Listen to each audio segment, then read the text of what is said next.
Mas eu quero convidar você a abrir agora a sua Bíblia. Em Atos capítulo 4, nós vamos ler a partir do verso 23.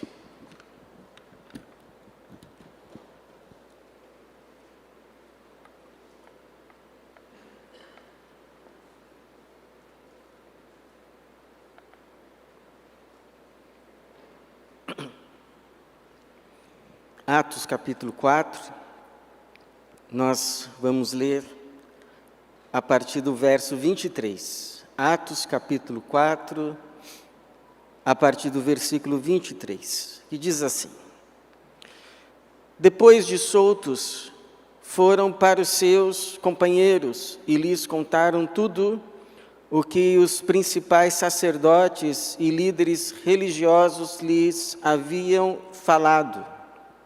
Ao ouvirem isso, todos juntos elevaram a voz a Deus, dizendo: Senhor, Tu que fizeste o céu, a terra, o mar e tudo que neles há, que pelo Espírito Santo disseste pela boca de nosso pai Davi, teu servo, por que os gentios se enfurecem e os povos imaginam coisas vãs? Os reis da terra levantaram-se e as autoridades aliaram-se contra o Senhor e contra o seu ungido. Pois nesta cidade eles de fato se aliaram contra o teu santo servo Jesus, a quem ungiste, não só Herodes, mas também Pôncio Pilatos, com os gentios e os povos de Israel, para fazer tudo o que a tua mão e a tua vontade predeterminaram que se fizesse.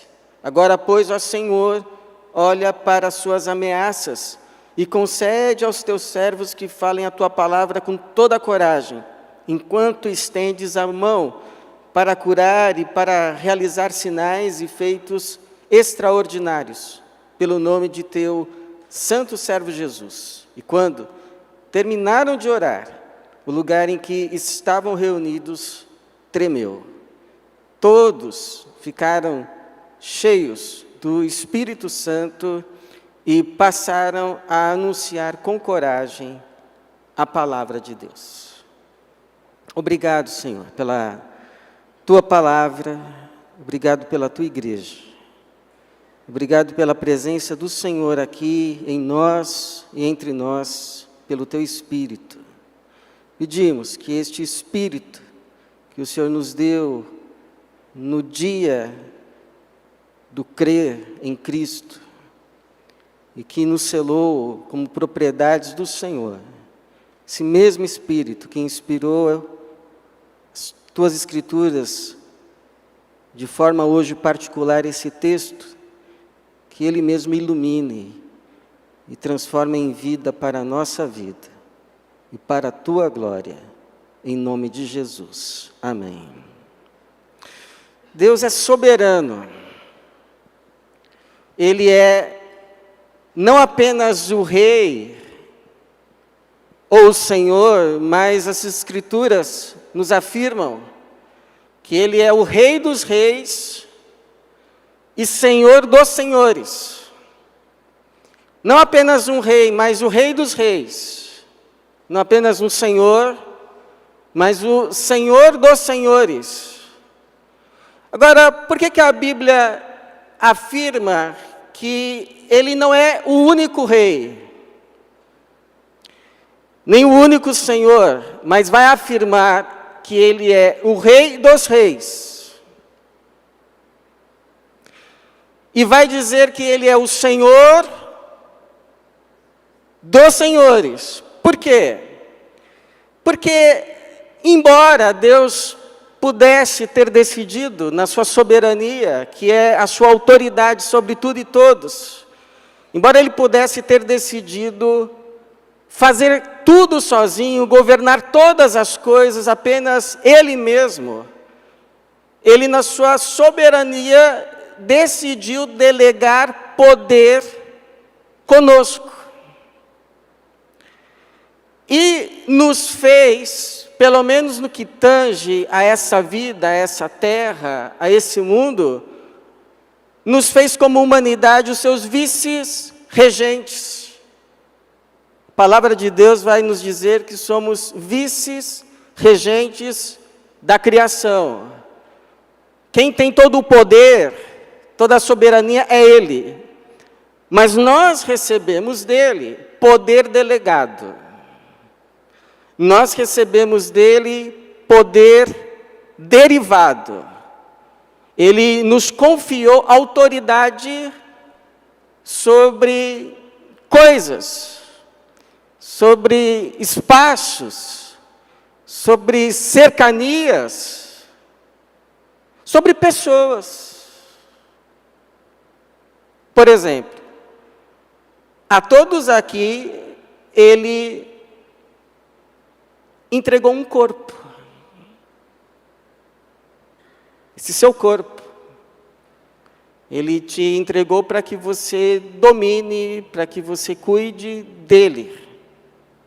Para ele. A outros aqui, ele delegou uma casa. Ele delegou uma família. E disse aos pais para criar os filhos debaixo do temor do Senhor. Ou seja, os pais não podem fazer qualquer coisa que queiram com uma criança, porque essa criança, antes de ser deles, é do Senhor, mas foi confiada a eles, como Jesus foi confiado a Maria e José, para que se cumprisse uma missão.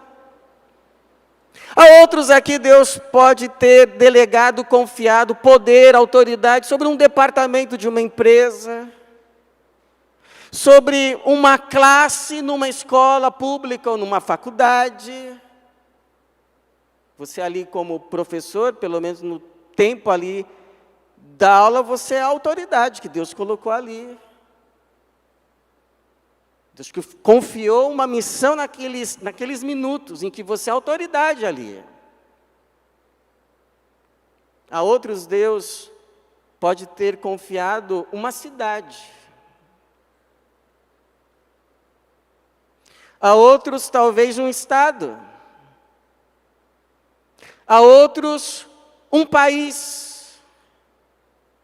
A Bíblia diz que não há autoridade que não tenha sido ali colocada por Deus. E, portanto, nós que recebemos autoridade sobre coisas, sobre pessoas, nós devemos exercer esse nosso governo, esse nosso poder recebido do Senhor, sabendo que um dia prestaremos contas ao Senhor.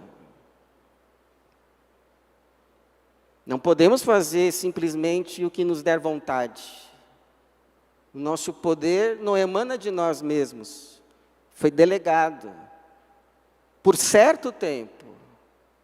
E no final desse tempo prestaremos contas. Nós devemos olhar para aqueles que, pelo menos por hora, estão acima de nós, reconhecê-los como autoridades e honrá-los. Obedecê-los, inclusive, em tudo. Até que ponto?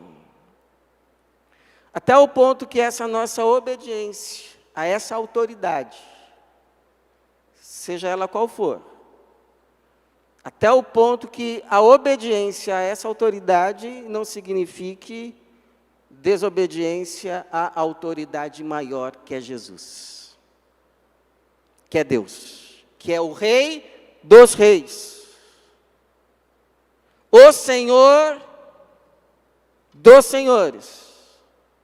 Então eu governo e exerço domínio e autoridade sabendo que tem um Senhor sobre mim, a quem vou prestar contas. E obedeço um chefe, obedeço um pai, obedeço um líder, pelo temor do Senhor, até o ponto de que essa obediência não seja cega, até o ponto que essa obediência não se constitua desobediência ao verdadeiro Senhor. É isso que Pedro e João estão tentando explicar a essas autoridades judaicas, religiosas, que lhes queriam proibir de falar de Cristo, de falar de Jesus em Jerusalém.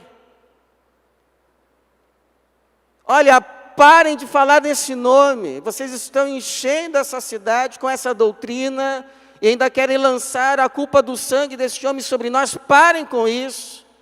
E sob ameaças, não é assim uma conversa, um diálogo, não. Nós somos autoridade aqui, nesse lugar, e nós estamos ordenando a vocês pararem de falar nesse nome sob pena de serem presos. Aliás, eles estavam presos.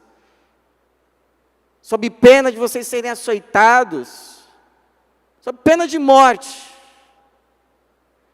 E aí, Pedro e João vão dizer a estas autoridades, que tinham recebido tal autoridade do próprio Deus, mas estavam abusando dessa autoridade. Verso 19. Mas, respondendo, Pedro e João lhes disseram: julgai, se é justo, diante de Deus, dar ouvidos a vós e não a Deus. Eles demonstram que reconheciam a soberania, o senhorio de Deus, não apenas por meio das suas palavras, mas por meio da vida, que estava agora sob ameaça, caso decidissem continuar obedecendo a Deus. Com essa atitude, com esse ato, eles estavam confessando: o Senhor é o Senhor. Não só nas minhas palavras, mas sobre a minha vida. Sobre a minha vida. Então a pergunta, irmãos, é: como ou quando é que, de fato, a gente reconhece que o Senhor é o Senhor sobre as nossas vidas? Não apenas com as palavras. Quando? A gente reconhece a soberania de Deus sobre as nossas vidas, de fato, quando a gente aceita as circunstâncias do momento da nossa vida. Há coisas que podem ser mudadas e a gente deve mudá-las, mas há outras que estão fora do nosso poder, do nosso domínio, da nossa vontade. E que nós temos dois caminhos: ou nos revoltarmos, ou aceitá-las, pelo menos como uma decisão de Deus, pelo menos para o agora. Pode ser que amanhã mude, mas é a decisão soberana de Deus, pelo menos para esse tempo agora. Então eu vou aceitar. Veja que esses homens, eles são soltos, eles estavam presos. O verso 23 vai dizer assim: depois de soltos, foram para os seus companheiros e lhes contaram tudo o que os principais sacerdotes e líderes religiosos lhes haviam falado, as ameaças. Se a gente continuar falando de Cristo aqui, estamos sob ameaça. Qual foi a resposta dos irmãos, das irmãs da igreja? Verso 24. Ao ouvirem isso, todos juntos elevaram a voz a Deus, dizendo: Senhor, Tu fizeste o céu, até eles oram. Mas não há, nem no relato dos apóstolos, nem na oração da igreja, nada do tipo: por que o Senhor permite isso?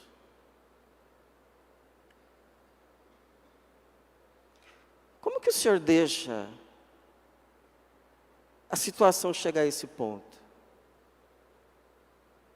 Por que o Senhor não exerce juízo sobre essas pessoas que estão se opondo à pregação do Evangelho, do teu Filho Jesus? Por que o Senhor permite que pessoas desse tipo estejam aí onde estão? Não há em nenhum momento esse tipo de questionamento. Até porque quando a gente faz essas perguntas, a gente também deveria fazer uma outra. Por que Deus tem tanta paciência comigo? Por quê? Por que Deus não olha do céu para a terra, para mim? E por que uma hora Ele não diz assim, já deu, né? Já deu. Já está bom. A mesma reclamação de sempre. A mesma atitude de toda a vida. O mesmo comportamento. Quer saber? Tchum. Pronto. Resolvido. Chega, né? Ele poderia fazer isso? Poderia. E por que não faz? Porque Deus pode fazer todas as coisas, mas tudo, e tão somente tudo que esteja de acordo com o seu caráter. E o seu caráter é bom. O seu caráter é paciente. É misericordioso. As misericórdias do Senhor são o que mesmo? A causa de não sermos consumidos. Então Ele é longânimo. Perder assim de vista. Paciente. Dá tempo. Aliás, dá muito tempo. Às vezes dá uma vida inteira. Para o pecador se arrepender. Como disse um pastor, quando perguntam para ele, quando questiona se Deus é bom e todo-poderoso, por que Ele não acaba com o mal de uma vez? E esse pastor responde de uma forma muito sábia, porque para acabar com o mal, Ele tem que acabar com o malvado. Ele não quer acabar com o malvado, Ele quer salvar o malvado. Claro que vai ter o dia do basta, esse dia vai chegar. O dia do chega. O dia do juízo. Mas até então, joio vai conviver com trigo. Injustiça com justiça. Bondade com maldade. Até que se cumpra Isaías 11:9, em que o Senhor diz: não se fará mal nem dano algum em todo o meu santo monte. A gente estava voltando hoje do retiro pela Bandeirantes, estava cheio de queimadas. Como que pode fazer isso, irmãos? Desrespeito com a criação de Deus. Como que pode? Então, por enquanto é assim, tem muita coisa boa, muita bondade, mas ao mesmo tempo, muita maldade. Por enquanto. Até o dia do basta. Não se fará mal nem dano algum em todo o meu santo monte. O mal vai ser varrido. Mas por enquanto, é o tempo da graça. Para que todos se arrependam e sejam salvos em nome de Cristo Jesus. Como foi comigo e foi com você. A gente reconhece que Deus é Senhor, soberano, também quando a gente reconhece o direito dele sobre a nossa vida. Sobre a nossa vida. Já viu gente dizendo assim, a vida é minha, você já sabe o resto. E eu faço o que quiser, quem paga as minhas contas sou eu, não devo satisfação a ninguém. Tem gente que não fala essas palavras, mas faz de outro jeito. Agora eu te pergunto, se a vida é tua, por que você não a pode reter? Segurá-la nas tuas mãos, o tempo que você quiser. Não, ninguém vai tirar a minha vida porque ela é minha. Eu tenho direito sobre ela, eu sou a autoridade maior sobre ela, ninguém tira da minha mão. Recebe lá um diagnóstico? Não. Se Deus pedir hoje, devolve. O que você vai poder fazer? Você vai ter que devolver, por quê? Porque não é tua. Você não é a autoridade máxima, o soberano, nem sobre a sua vida.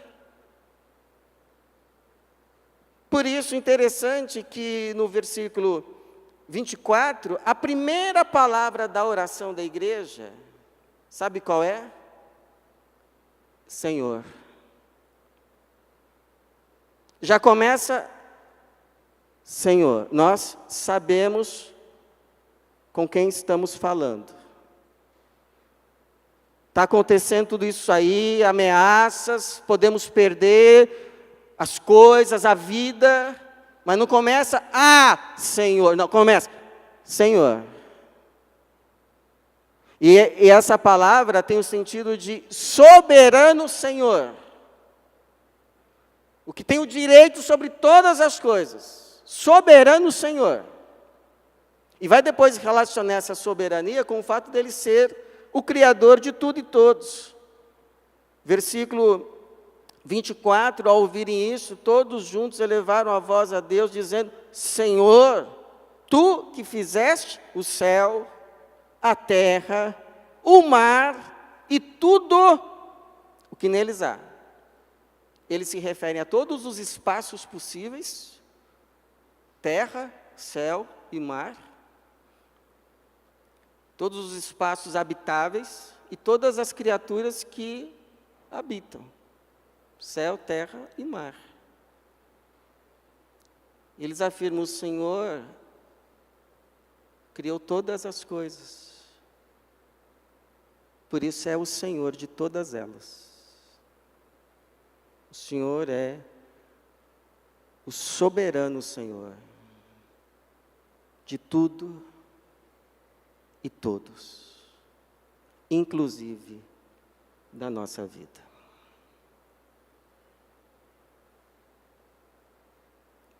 Deus é o autor de tudo, por isso tem autoridade final sobre tudo. A autoridade de Deus sobre tudo está legitimada pela sua autoria sobre tudo. Ele é o autor de tudo. Por isso tem autoridade sobre tudo. Inclusive sobre mim. Inclusive sobre você. Quer nós aceitemos, reconheçamos ou não. Ele vai continuar sendo Deus, soberano. É como diz o pensamento cristão. O diabo reclama autoridade sobre tudo, inclui aí coisas e pessoas, por ter conquistado tudo lá na queda. Deus reclama autoridade sobre tudo, por ter criado tudo. que lado você está?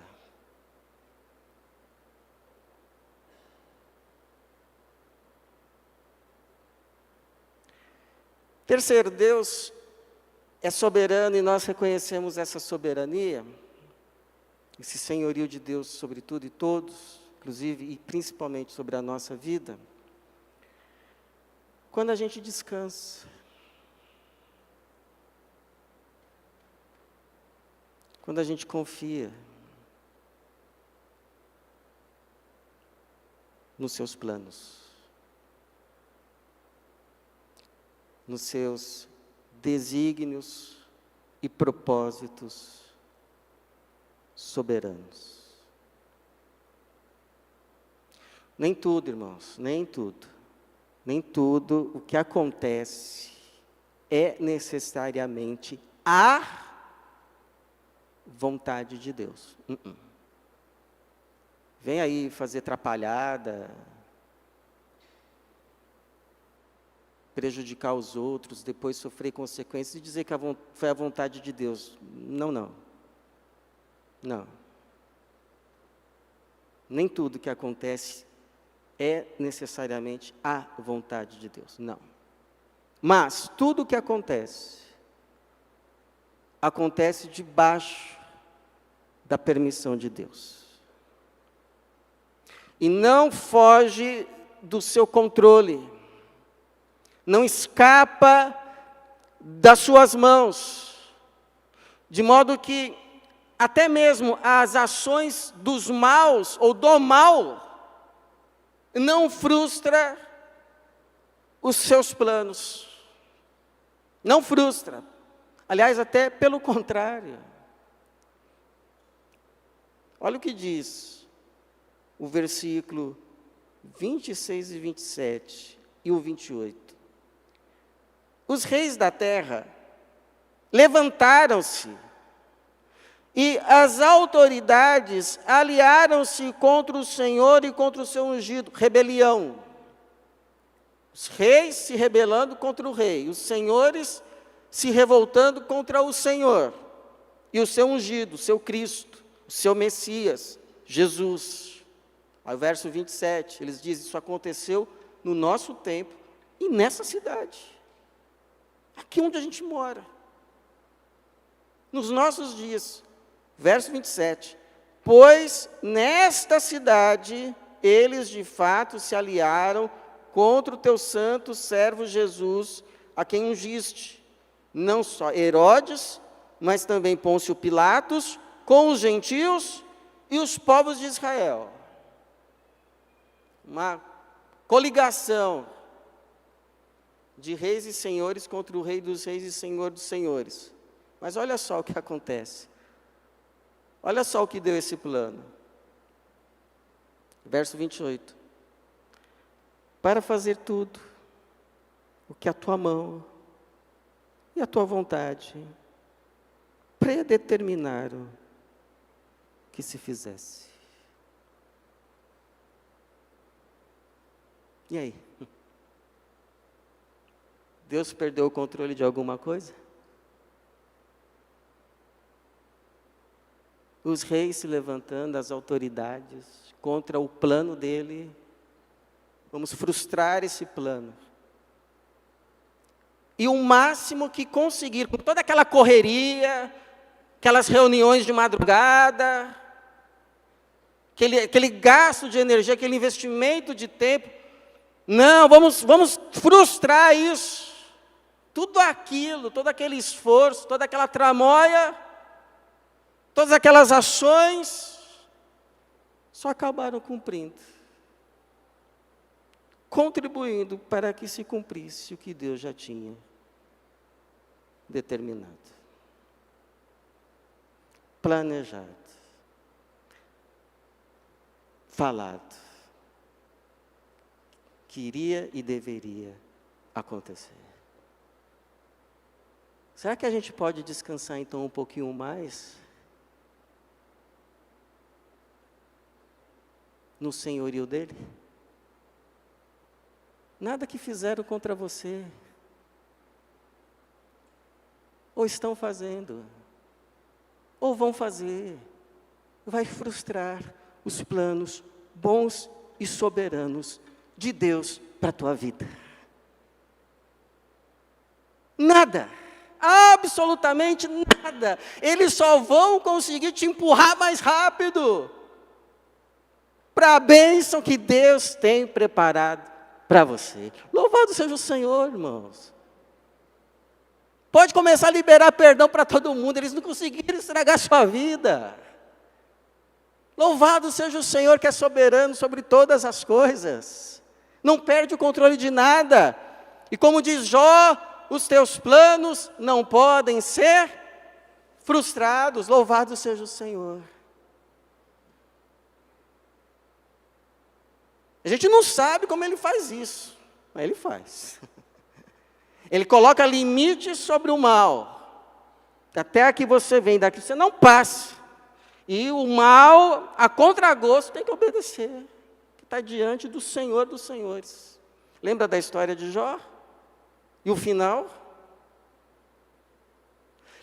E lembra da história de José? O moço dos 17 aos 30 anos podia dizer assim: os meus irmãos acabaram com a minha vida. Porque os irmãos o venderam quando ele tinha 17 anos, como escravo. Para o Egito, ele ficou dos 17 anos aos 30, ou seja, a sua juventude. Podia se tornar um jovem amargurado, revoltado contra Deus. Mas a Bíblia diz que Deus era com ele. E o ajudava em tudo, mesmo naquela situação. De forma que, no final da história, você a conhece. Ele é colocado como vice-regente do Egito.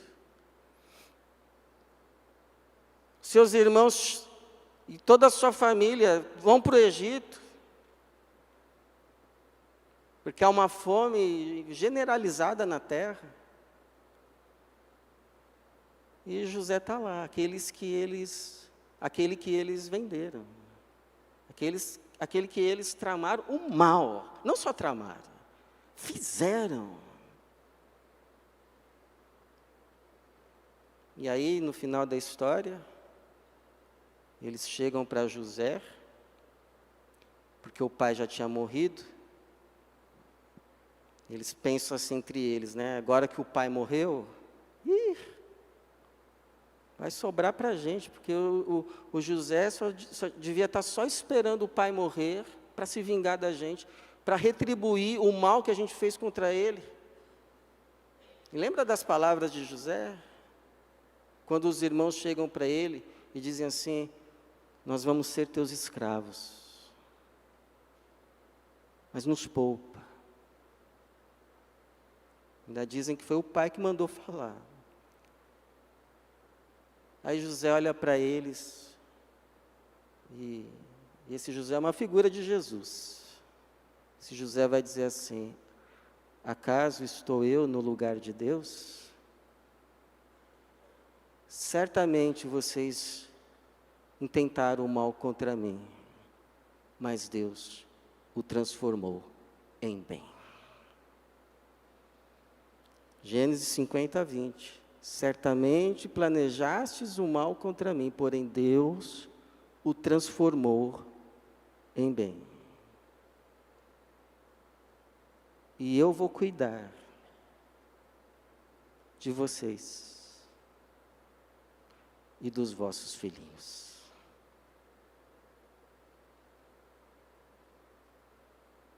Lembra que o apóstolo Paulo disse para mim e para você, irmão? Não se deixe vencer pelo mal, mas vence o mal com o bem, porque você é de Jesus. Você é do Senhor. O que de graça recebestes, de graça dai. E o que a gente recebeu de graça? Perdão. Seja liberto em nome de Jesus.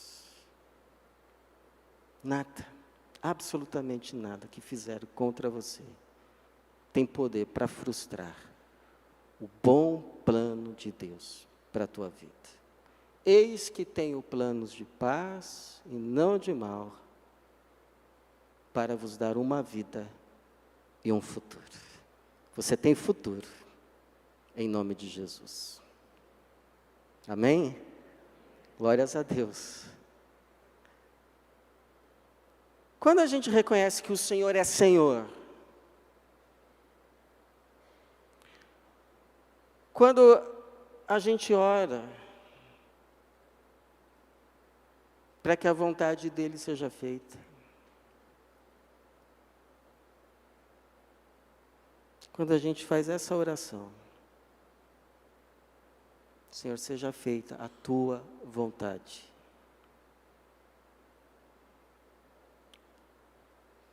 Por isso eu te perguntei uma situação que está te incomodando, que está te entristecendo. Então, eu vou te dar uma dica. Faz uma oração. Aliás, faz esta oração. Coloca diante do Senhor. Senhor, isso aqui está acontecendo. Isso outro está me entristecendo. Está me aborrecendo. Mas eu quero fazer aqui uma oração diante do Senhor. Senhor, eu só te peço uma coisa, Senhor. Só uma coisa. Em nome de Jesus, seja feita a Tua vontade. Por favor, Senhor, faz a Tua vontade em tudo isso. É a única coisa que eu te peço. Eu até tenho a minha vontade, o Senhor sabe qual é. E se você quiser, pode falar, não tem problema. Fala, a minha vontade é isso, seria aquilo por causa disso, por causa daquilo outro. Eu entendo assim. Ok, pode falar com Deus. Mas encerra dizendo, Senhor, contudo, não seja o que eu quero, mas o que Tu queres. Pronto, é isso, irmão. E descansa na vontade soberana do Senhor. Já está aos cuidados do Senhor. Já está nas mãos do Senhor. Ele vai cuidar disso. Ele vai cuidar. Porque, olha só, a gente já aprendeu, ou talvez esteja ainda aprendendo, mas já estamos aprendendo. Às vezes até com experiências amargas da vida.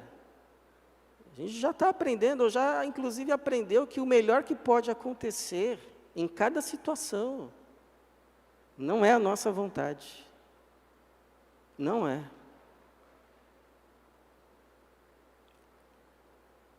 Você já teve alguma vez, talvez você nunca tenha tido, ok, mas a experiência de acontecer exatamente o que você queria.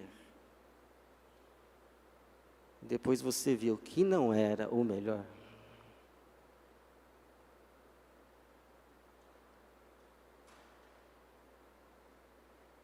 Você fez por onde a coisa aconteceu como você queria.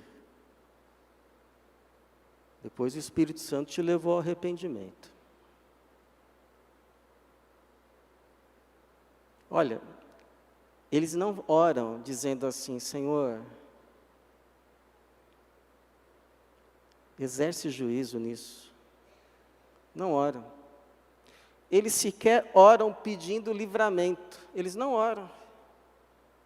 O que eles oram? Senhor, nos dá coragem de continuarmos na Tua vontade.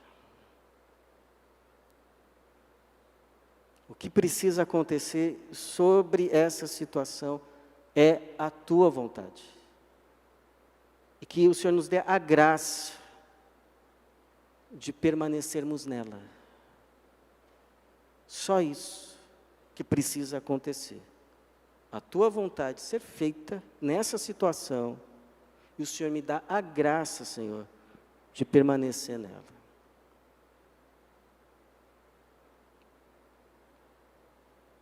Verso 29. Agora, pois, ó Senhor, isso é uma oração. Olha para as suas ameaças e faz o quê? Concede aos teus servos que falem a tua palavra com toda a coragem. Enquanto estendes as mãos para curar, para realizar sinais e feitos extraordinários, pelo nome de teu santo servo Jesus. Ou seja, eles pedem a graça de terem coragem de fazerem exatamente aquilo que as autoridades estavam dizendo para não fazer, mas sabiam que a autoridade maior dizia para fazer. Falar de Jesus. E por que fazem isso? Porque, para você que é de Jesus, deixa eu te falar uma coisa. Para nós, o pior que pode acontecer não é a gente sofrer por fazer a vontade de Deus. Não. O pior que pode acontecer é a gente sofrer por não fazê-la. Esse é o pior sofrimento. O pior sofrimento não é sofrer por obedecer. O pior, que traz desespero, é o sofrer por desobedecer. Então, em cada situação, a gente pede essa graça. Senhor, me ajude a lhe obedecer. Ali a gente faz duas orações sempre. Uma é, Senhor, o que eu devo fazer? Eu acho interessante na caminhada dos discípulos com Jesus, que no começo eles falam muito. Falam muito. Dão muitas sugestões. Às vezes se opõem. Mas quando vai chegando no final do ministério de Jesus, chega lá um ponto que eles só estão perguntando, Senhor, o que é para fazer? Quando chega lá a festa da Páscoa, eles se achegam a Jesus e só perguntam, onde o Senhor quer que a gente prepare a Páscoa para o Senhor comê-la? Só pergunto isso, aonde? E a gente faz uma segunda oração. Me dê coragem para eu fazer o que eu sei, o Senhor deseja que eu faça. É como disse um pastor uma vez, às vezes a gente fica orando, estou orando, para eu saber o que Deus quer que eu faça, para eu saber aí qual é a vontade do Senhor, quando a gente deveria orar pedindo coragem, coragem, para a gente fazer o que a gente já sabe que Ele quer que a gente faça.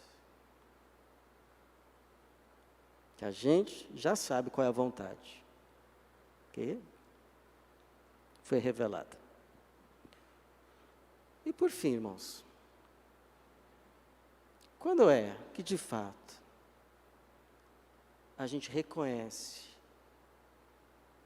a soberania de Deus sobre as nossas vidas, que o Senhor é sim o Senhor, quando a gente está cheio do Espírito Santo. Quando a gente está cheio do Espírito de Cristo Jesus. Deixa eu te falar uma coisa. Saiba disto. O diabo não se importa que você leia a Bíblia. Não se importa. Ele não se importa que você ore. E ele não se importa que você venha à igreja. Não se importa. Pode orar, pode ler, pode ir, contanto que você não obedeça. Não se importa o quanto você lê, não se importa o quanto você ora, não se importa o quanto você vem à igreja, contanto que você não faça a vontade de Deus. Não importa. A vontade de Deus, que Ele sabe, é boa para você. Mas Ele faz de tudo para te convencer que não é. Que é a pior coisa. Então, contanto que você não obedeça, a verdade é uma só. A gente só vai obedecer, a gente só vai viver debaixo da soberania de Deus para as nossas vidas, se o Espírito daquele que é chamado aqui, nesse texto, 2 vezes, o teu santo servo Jesus, 2 vezes, nesse texto é referido Cristo, Jesus, assim, o teu santo servo Jesus, ou seja, aquele que obedeceu em tudo, em nada desobedeceu. O teu santo servo Jesus é somente o Espírito do santo servo Jesus habitar em nós, viver em nós e por meio de nós. O texto termina, verso 31. E quando terminaram de orar, vocês lembram o que eles tinham pedido? Vocês lembram qual foi a oração deles ou não? O que eles pediram mesmo? Coragem para fazer o quê? Continuar falando de Cristo. Lá naquele contexto de perseguição, de ameaça, enfim, de oposição. Eles oram, Senhor, nos dá coragem.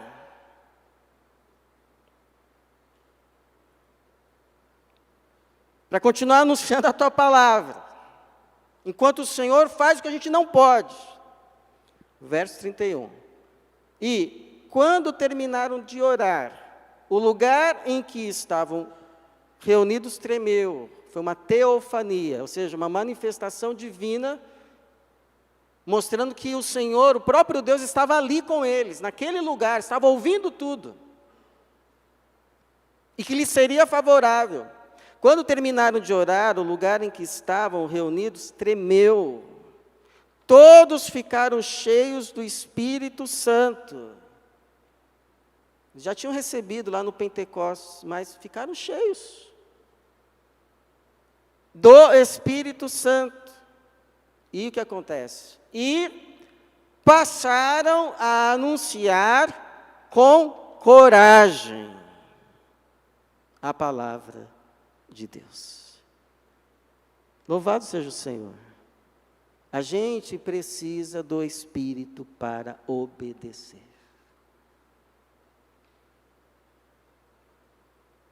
Por isso te pergunto,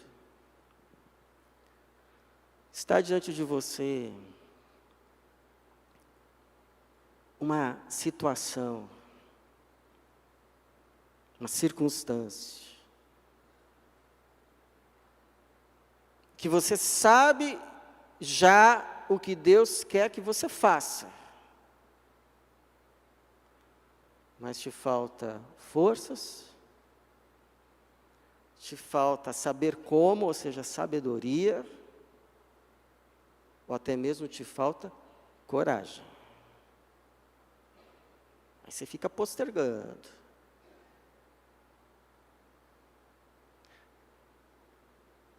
Uma dica. Peça um enchimento do Espírito.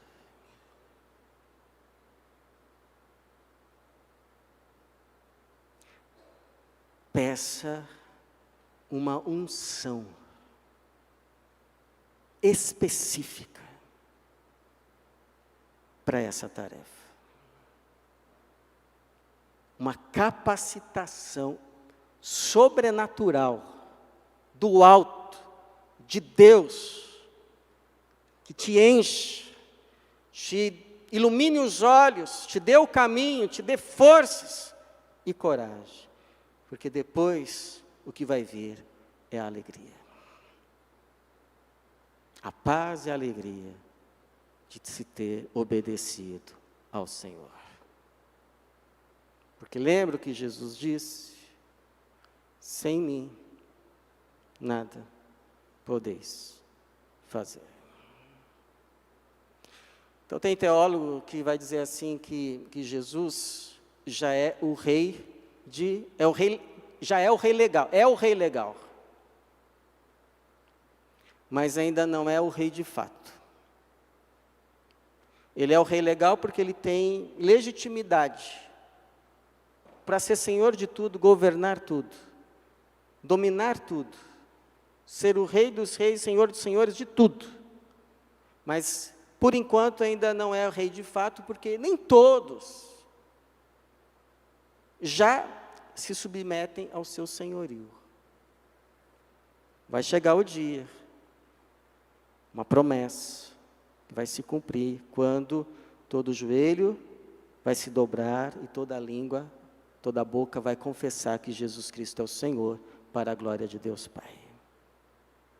Mas ainda vai chegar. Por isso que a minha oração, irmãos, é que enquanto esse dia não chega, o Senhor seja reconhecido como o Senhor, não só por meio das nossas palavras, mas por meio da nossa vida, das nossas atitudes, das nossas decisões,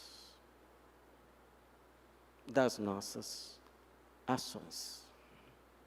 Que por meio da nossa vida, de tudo isso, o mundo saiba que já na nossa vida, Jesus Cristo é o Senhor. O Senhor é o Senhor. Como o Senhor mesmo disse, Mateus 7:21. Nem todo que me diz, Senhor, Senhor, entrará no reino do céu, mas aquele que faz a vontade de meu Pai, que está no céu. Que o Senhor nos dê essa graça, no nome dEle. Amém.